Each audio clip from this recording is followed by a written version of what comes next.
Salut, j'espère que vous allez bien. Je suis ravie aujourd'hui de vous retrouver pour une nouvelle vidéo et j'ai décidé de condenser un petit peu plusieurs thématiques en soi de vidéo puisque j'ai deux nouveaux livres, j'ai des illustrations à vous montrer et j'ai également acheté quelques petits trucs et on m'a offert quelques petits trucs chez des créateurs. Donc j'avais envie de vous faire un petit condensé de book haul de livres et puis achat de petits créateurs. La vidéo va donc être découpée en plusieurs parties. Je vais commencer par vous montrer mes deux nouveaux achats en termes de livres. Et ensuite on va partir sur chaque créateur. Il y en a une, je ne sais pas du tout qui c'est, mais vu que c'est ma soeur qui me les a offerts, ma soeur connaît la personne chez qui ça vient, donc je lui demanderai, je lui enverrai un message et je vous mettrai tout ce dont vous avez besoin en description. Et pour les deux livres que j'ai achetés, il y a tout d'abord le tome 3 des Chroniques de l'érable et du cerisier de Camille Monceau, publié aux éditions Gallimard Jeunesse. C'est donc le tome 3, il est magnifique. Vous devez normalement connaître le tome 1 et le tome 2. Et en plus, ici, le tome 3, vous devez en entendre parler puisqu'il est sorti il n'y a pas si longtemps que ça. Et dans le tome 1, on y suit Ichiro qui a été un enfant retrouvé chez un maître samouraï un peu mystérieux. Il lui enseigne les voies du sabre tout au long de sa jeunesse. Il vit reclus en haut d'une montagne et n'a pas le droit d'aller à la ville. Il vit également avec Oba, il me semble que c'est son prénom, une troisième personne, une vieille dame, et ils apprennent à vivre au rythme de la nature, au rythme de tout ce qui est culture japonaise, les origines, tout en grandissant dans ce rythme-là jusqu'au jour où Ichiro va être complètement bousculé un petit peu dans sa vie puisqu'il arrive un drame chez lui et il va devoir tourner le dos à son passé pour affronter son destin en quittant un petit peu son chez lui, son logement, le lieu où il a grandi pour partir un petit peu vers l'aventure. Tout ça dans un Japon du XVIIe siècle qui aborde merveilleusement bien les traditions, tout ce qui est coutume, les costumes, tout ce qui est spectacle, etc. Enfin vraiment c'est très bien abordé et j'ai adoré le rythme et la plume de Camille Monceau.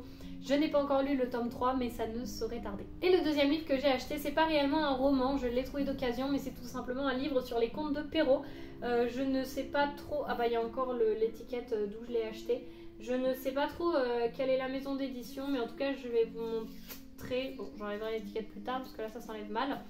Et en fait c'est un livre tout simplement avec, j'aime beaucoup ça pour quand je garde des enfants ou autre, où il y a des grandes pages où c'est écrit, des pages avec des illustrations. Bon certaines sont un peu flippantes avec le loup par exemple, mais vous voyez on a quand même des illustrations et je trouve que ça fait vraiment vieux livre. Et moi c'est quelque chose que j'aime tout particulièrement, le fait d'avoir des grands livres comme ça, des contes des condensés de contes, franchement je le trouve trop beau. En plus ça fait vraiment livre de collection, vous pouvez voir qu'il a des dorures et tout. Voilà, je l'ai acheté à 8 € au lieu de je sais pas combien parce que je ne connais pas le prix neuf. Mais c'est vrai qu'en plus les contes de Perrault, je trouve que c'est des contes généralement que les enfants aiment bien, c'est des contes assez abordables. Donc j'en ai profité pour prendre ce livre. Pendant que je décolle l'étiquette, je voulais rajouter une petite précision, c'est que évidemment certaines de ces illustrations dans ces livres-là sont assez, je dirais pas terrifiants, mais pas très rassurants pour les enfants, donc je n'impose jamais. Mais je propose par exemple ces livres aux plus grands qui aiment bien les histoires et je leur montre le style d'illustration s'ils apprécient avant de leur lire l'histoire. Ensuite une petite illustration qui n'a pas vraiment, je vais pas dire qu'il n'a pas d'illustrateur, mais dans le sens où ce n'est pas un petit créateur, je l'ai acheté dans un petit magasin à Bordeaux. Quand j'ai été passer mes examens pour mon diplôme, je me suis acheté une petite illustration que je trouve vraiment très belle, j'essaie de vous la montrer. J'espère que la mise au point se fait correctement, mais je la trouve très jolie, les couleurs sont très pâles, très douces et je trouve que ça fait assez onirique et en même temps un petit peu de carte postale de voyage, donc je me suis pris celle-ci parce que je la trouvais super jolie. On continue maintenant avec les 4 marque-pages que je ne sais pas trop d'où ils viennent, mais c'est mon père qui me les a achetés à la Japan Expo de Tours je crois, et en fait c'est des marque-pages que je trouve magnifiques qui illustrent un petit peu chaque saison de l'année, donc je vous les montre un petit peu plus en détail. Et à chaque fois on a des créatures assez fantasy, on va dire, qui viennent de fantasy. Je ne sais pas trop si c'est la même créature à chaque fois, mais ça a l'air d'être un petit peu la même représentation et juste la saison qui change. Mais en tout cas je les trouve vraiment très jolies, je les trouve assez sympas et le derrière des 4 marque-pages est comme ça. Et c'est celle-ci, je ne saurais pas vous dire quelle personne a fait ces marque-pages, mais je vais essayer de demander à ma soeur pour qu'elle puisse me donner le compte Instagram de la personne et que je puisse vous le partager en description. Maintenant on va passer à une bougie que j'ai eu d'offert pour mon anniversaire et c'est Evali qui me l'a offert. Franchement je suis trop contente, il me semble que c'est quelqu'un à côté de chez elle qui l'a fabriqué. Donc je crois, je ne sais pas trop si c'est à côté d'elle, chez elle ou pas. La bougie sent divinement bon. En plus c'est une couleur, je vous la montre d'abord comme ça, la couleur franchement j'aime beaucoup, ça fait vraiment mauve et il faut savoir que le mauve c'est ma couleur préférée. Et ça vient de chez... Alors, je pense que quand on le prononce, ça fait C'est ça. Je vous montre comment c'est écrit. C'est ça ma bougie. On a également une petite étiquette sur le dessus. Et à l'intérieur, vous pouvez voir que je l'ai déjà un petit peu utilisée. Mais franchement, elle sent absolument trop bon. Et elle a déjà sa petite place à côté des livres de sa couleur. Un petit peu les livres roses et violets. Donc franchement, je suis trop contente, moi qui adore les bougies, je trouve que ça amène vraiment une belle ambiance le soir quand je lis, etc. à l'intérieur, parce qu'en ce moment j'ai plutôt tendance à lire dehors. Et maintenant je vais passer à la boutique Musky Oil. C'est une boutique qui pour le moment est fermée puisqu'ils sont en plein déménagement, mais vous pouvez retrouver toutes les infos sur leur compte Instagram, déjà vous abonner et par la suite regarder sur leur site. Il a fermé le 5 juillet, donc moi j'ai dû passer une commande quelques jours avant. Et puis ils vont réouvrir, mais en attendant ils font quand même ils gèrent un petit peu le déménagement, etc. Mais j'avais quand même envie de vous montrer ce que j'avais acquis chez eux et ce que l'on m'a offert. Je vais vous présenter en première partie ce que l'on m'a offert, pareil pour mon anniversaire. Donc là c'est mon copain qui avait passé commande chez eux et heureusement parce que du coup ça m'a permis de découvrir cette petite boutique qui ma foi propose des choses assez sympathiques autour des odeurs. Il y a notamment des parfums, des brumes, alors je sais plus comment c'est des brumes parfumées tout simplement. Il y a des fondants parfumés, des bougies parfumées avec différents contenants. Et après, je ne sais pas s'il y a autre chose, mais avec différents thèmes. Il y avait notamment le thème des vampires, je crois, le thème des quatre éléments, le thème de Noël. Enfin vraiment là, il y avait un petit peu un déstockage. Donc peut-être qu'au moment où ils vont rouvrir, ils vont proposer des choses complètement différentes. Je ne sais pas du tout. Mais en tout cas, pour mon anniversaire, j'ai pu avoir donc une brume parfumée lilas et groseille. Franchement, je trouve qu'elle sent trop bon. J'essaye, on dirait trop une youtubeuse beauté là, à la noix. Mais j'essaye de vous montrer un petit peu pour que vous puissiez voir comment elle est. Donc voilà, la contenance. Groseille et lilas. Moi je trouve qu'on sent vraiment le lilas et c'est une odeur que j'adore. Donc voilà, pour la contenance, c'est pas écrit dessus. Mais vous pouvez retrouver... Alors par contre, quand j'y suis retournée sur le site pour moi après acheter, je n'ai pas retrouvé de brume parfumée. Donc peut-être qu'ils avaient écoulé les stocks et qu'ils vont en refaire après quand ils vont rouvrir leur boutique.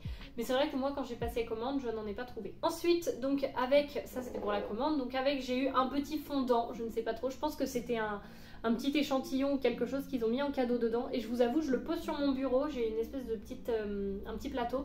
Je le pose dedans et quand j'arrive à mon bureau, il y a vraiment cette odeur qui ressort. C'est pas une odeur entêtante, mais c'est une odeur vraiment agréable. Et sans le fondre, je vous avoue que l'odeur est quand même assez présente. Et avec, donc je le classe dans mes illustrations, mais j'ai eu une petite carte de remerciement avec des fraises. Franchement, je la trouve trop jolie. J'aime beaucoup l'aspect des couleurs assez... ça fait assez estival et en même temps ça fait très... aquarelle avec des couleurs très pâles. Moi je la trouve vraiment jolie. Pour rester dans leur boutique, mais cette fois-ci avec la commande que moi j'ai pu passer, j'ai acheté deux petits fondants donc sur le thème de l'eau et du feu. Donc c'est deux petits fondants qui se présentent comme ça et je les mets dans mes bibliothèques sur l'étagère des livres bleus et sur l'étagère des livres un petit peu roses. Je pense que ça va de soi. Je trouve qu'ils sentent beaucoup moins fort que le fondant qui a été offert dans l'autre commande. Mais justement, je trouve que c'est bien parce que trop d'odeurs différentes à un seul endroit, ce serait ça prendrait plus à la tête qu'autre chose. Et là, pas du tout. Donc, je pense que ceux-là, c'est vraiment quand on les fait fondre qu'il y a l'odeur qui se dégage. Et ensuite, j'ai acheté plutôt deux petites bougies. Donc, une première, ça se nomme la bougie. Donc, moi, je l'ai eu dans des petits pots comme ça. Après, il y avait les plus grands, mais forcément, c'était plus cher. Et moi, c'était plus pour avoir des petites bougies que je les voulais. Donc, c'était aussi pour sentir un petit peu, voir comment c'était. Ça, c'est la bougie Avalon. Donc, brume marine, pomme, miel, santal. Donc, ce sont les bougies parfumées. Vous pouvez voir, je vous montre rapidement l'étiquette. Et à l'intérieur, la bougie est comme ça. Donc, celle-ci est vraiment très jolie. Donc, pareil, je les mets en déco... dans les bibliothèques parce que en fait je l'ouvre et je la mets comme ça, hop, dans la bibliothèque. C'est des petits pots qui peuvent se mettre les uns sur les autres parce que ça s'emboîte très bien entre le couvercle et le dessous du pot. Et la deuxième bougie que j'ai achetée, c'est Carmilla, une bougie parfumée vanille, violette, aubépine et santal. Je trouve qu'elle a une odeur un petit peu plus un petit peu plus acide, mais franchement j'aime beaucoup la couleur. Ça fait vraiment mauve avec des petites paillettes. Et pareil, je vous montre un peu l'étiquette. Et on a toujours sur les bougies, ça veut pas faire le focus, ça y est. Et on a toujours sur les bougies une note de fond, une note de tête, une note... Enfin, il y a vraiment plein de choses qui sont notées sur le site. Et je vous recommande vraiment d'aller voir la boutique parce qu'il y a énormément d'informations et de choses à voir, à découvrir, d'explications dessus qui sont très intéressantes. Et pour ce coup, pour cette commande-là, j'ai eu comme petite carte de remerciement des petits papillons. Donc, ça veut pas faire le focus. Voilà, donc voilà la carte de remerciement. Pareil, je la trouve très jolie. Et moi j'ai eu droit à chaque fois à 2 petits papillons comme ça. Et en fait c'est les petits papillons qui sont en comment dire, c'est juste des petits papillons en papier. Et du coup j'ai eu 2 fois celui-ci, donc ils sont posés sur mon bureau. Et puis voilà. En tout cas voilà, j'espère que cette vidéo vous aura pu vous faire découvrir des petits créateurs. Je vous avoue que là c'était un petit peu une vidéo assez courte, mais où j'avais envie de vous présenter différentes petites choses que j'ai pu acquérir il n'y a pas très longtemps. Donc plutôt que ça traîne et que j'oublie, j'avais envie de vous le présenter rapidement. En tout cas j'espère que cette vidéo vous aura plu, que vous aurez passé un agréable moment et que vous aurez fait des découvertes. Et moi je vous dis à la semaine prochaine pour la nouvelle vidéo. Salut!